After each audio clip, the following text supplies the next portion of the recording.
What do you do when the clock is against you and you have enough wisdom to do it over, but you don't have enough time to do it over?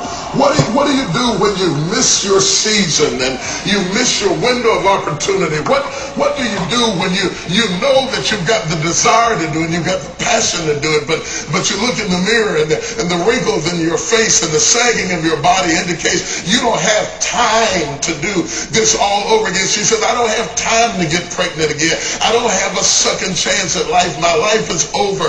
Go away. Don't hang around me. I have nothing left to give. There are people that when you start running out of time, you get bitter, you get desperate, you start pushing people away from you because they're asking something of you that you don't think you can give anymore. And you find yourself in a place of depletion and it feels like God has forgotten you. But I remind you, nothing just happens. At this age, at this stage, there's a reason why it happened at this age. There's a reason why it happened at this level in life. It's not a mistake. It's not an accident. God didn't fall asleep on the job and the devil came in and wrecked the car. No, God never sleeps and he never slumbers. He's in complete control and he knows where you are and he knows how old you are and he knows how much time you spent and he knows what happened to you and he knows who walked out and left you and he knows who betrayed you and he knows who molested you and he knows who raped you and he knows who rejected you and he knows where you are in life and he knows about your bills and he knows about your degree and he knows you dropped out of school and he knows about what you didn't get and he knows about the health of your child and he knows about the condition of your neighborhood. Understand that and tell yourself nothing just happens.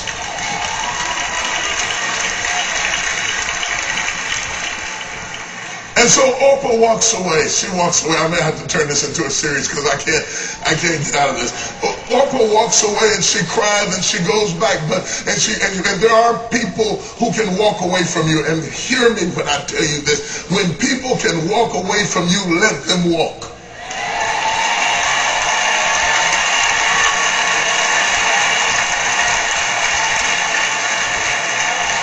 When people can walk away from you, let them walk. I can sit down now. I preach. I can sit down. I don't need to make an altar call or nothing. I don't have to hoop. I don't have to make you shout. I have just preached right now. When people can walk away from you, let them walk. I don't want you to try to talk another person into staying with you, loving you, calling you, caring about you, coming to see you, staying attached to you. I mean, hang up the phone. When people can walk away from you, let them walk.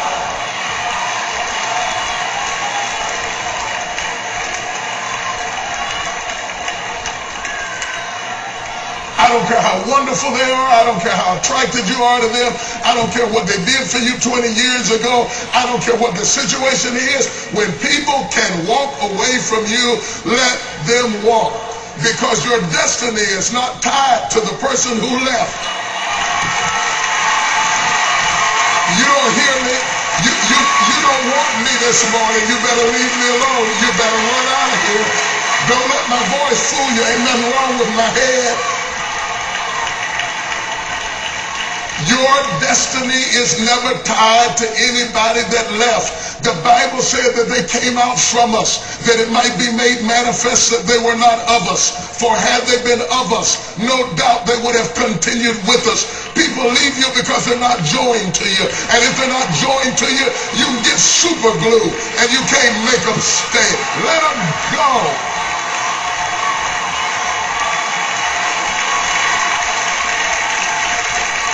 And it doesn't mean that Oprah was a bad person.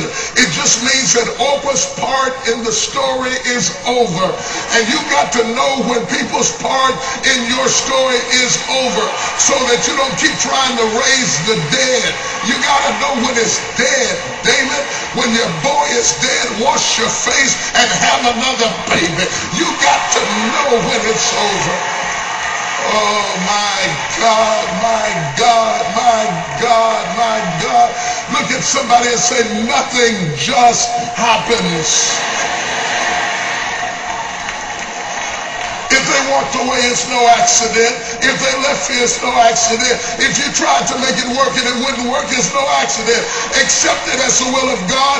Clap your hands, wash your face, do your dance, and keep going. No, oh, baby, don't make me preach it. Let me tell you something. I got the gift of goodbye. I got the gift of goodbye. It's a 10th spiritual gift. I believe in goodbye. It's not that I'm hateful. It's that I'm faithful. And I know whatever God needs for me to have, he'll give it to me. And if it takes too much sweat, I don't need it. Stop begging people to stay. Let them go.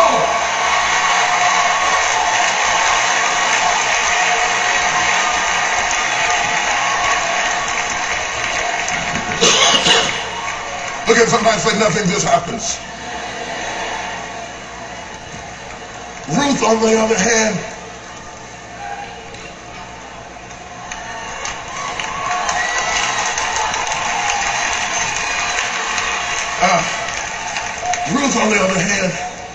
coming to the crossroads, she looks at Orpah who left. Ruth turns to Naomi and says, as the Lord liveth, I shall not leave thee. She makes a statement to this woman that sounds somewhere in between poetry, intimacy, and borders on lesbianism. People don't even know how to explain what Ruth said to Naomi. It makes them uncomfortable. They're afraid to talk about it. They don't want to teach on it. Same thing with David and Jonathan. Whenever same-sex relationships get too close, people don't even know what to say. Because people are so carnal, they think that the only thing that can tie you to somebody is flesh to flesh. Understand that Naomi was an older woman. She was old enough to be Ruth's mama. She's not attracted to Naomi's flesh. Some kind of way Naomi's spirit has gotten in her spirit. There is something that happens to you occasionally where you can meet somebody and you sense that your destiny, oh